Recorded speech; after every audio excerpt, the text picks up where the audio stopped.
वो इस्तीफा इसलिए साइन करा के रख लिया गया है कि 1985 में 1985 में अगर राजीव गांधी जी अपना चुनाव जीत जाते हैं और उसके बाद में यह होगा कि इंदिरा गांधी जी को राष्ट्रपति बनाया जाएगा और ज्ञानी जैल हम्म। सिंह जी का इस्तीफा ले लिया जाएगा, तो उसमें आईएएस बिंद्रा जी का स्पेशल कोट है कि जैसे ही ज्ञानी जैल सिंह जी अपने राष्ट्रपति भवन गए, उसके 7 दिन के अंदर जितने भी टाइपराइटर थे, स्टेनो उस टाइम टाइप किए जाते थे ना, क्योंकि सारे लेटर वो सब चेंज कर हम्म। दिए गए, इसलिए कि कल को भविष्य में ये लेटर जो उनसे कार्यभार संभालते ही सबसे पहले लिखवाया गया है, वो पेश ना कर दे कांग्रेस सरकार या ये गांधी परिवार, ये कहने के लिए कि देखिए इन्होंने तो स्वतः इस्तीफा दिया। तो ये पार्टी वो पार्टी है जिनके अनुसार लोकतंत्र, सेना, जनता, देश, देशभक्ति की भावना कोई मायने नहीं रखती है। हम्म। अब ये वाक्य मैं जो अभी प्रधानमंत्री मोदी जी ने कहा, वो सिर्फ 100% सहमत हूँ। क्यों?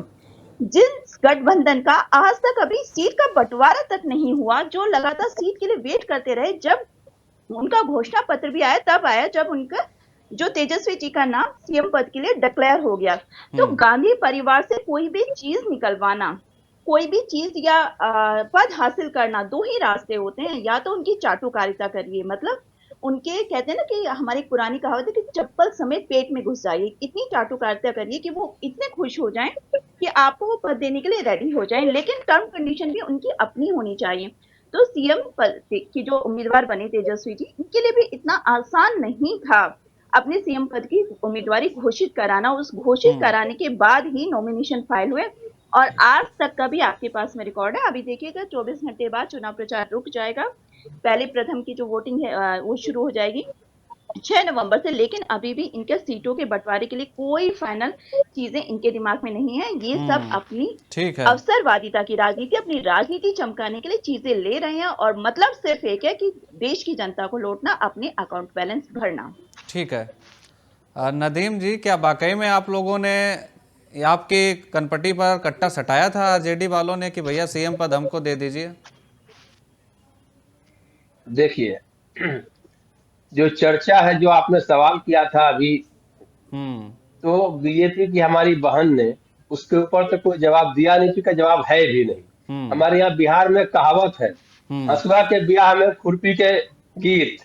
तो बात कहीं और की है, बात कहीं और करती है। हम्म। अब आइए कि जो प्रधानमंत्री जी की जो भाषा है, सबसे मैं पहले मैं आपको ये क्लियर कर दूं कि जब कोई भी प्रधानमंत्री अपने चुनावी सभा में आते हैं, तो प्रधानमंत्री कम और एक पार्टी के नेता ज्यादा होते हैं। तो हम्म। मेरी कोई भी टिप्पणी अभी होगी, वो एक भाजपा के वरिष्ठ नेता पर होगी, ना कि हम्म। देश के प्रधानमंत्री पर, क्योंकि उन्होंने एज ए भाजपा नेता ये बयान दिया है।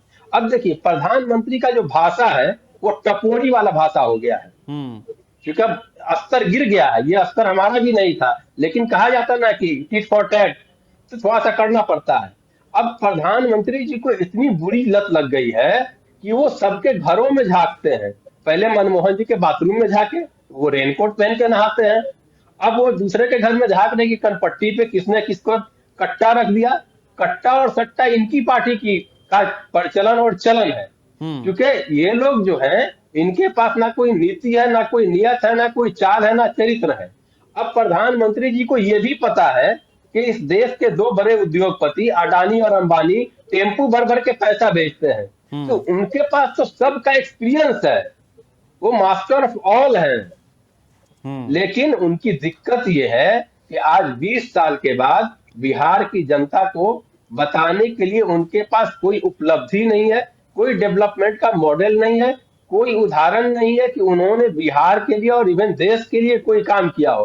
तो हम्म। अब वो आकर के ऐसी अगर भाषा नहीं बोलेंगे, तो उनके देखिए, वो जैसे नेता हैं वैसे ही उनके कार्यकर्ता हैं।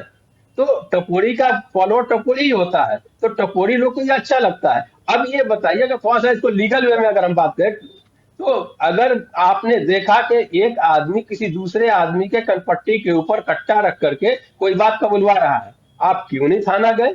यहाँ कानून है, कोर्ट है, ऐसे ही थोड़ी ना कुछ चलता है। तो हम्म। अगर ऐसी घटना आपके निगाह में आई, आपने देखा, तो सबसे पहला क्राइम आपने किया कि आपने इसकी खबर पुलिस को क्यों नहीं की, हम्म। आपने इसके लिए एफआईआर क्यों नहीं दर्ज कराया। तो हम्म। देखिए, बात यह है कि प्रधानमंत्री को यह बात पता है कि एक व्यक्ति के कनपट्टी पर रख करके, सीएम तो अलग बात है, कुछ भी कबूल करवा लिया जाए, तो ये तो बहुत बड़ा एक क्राइम है ना।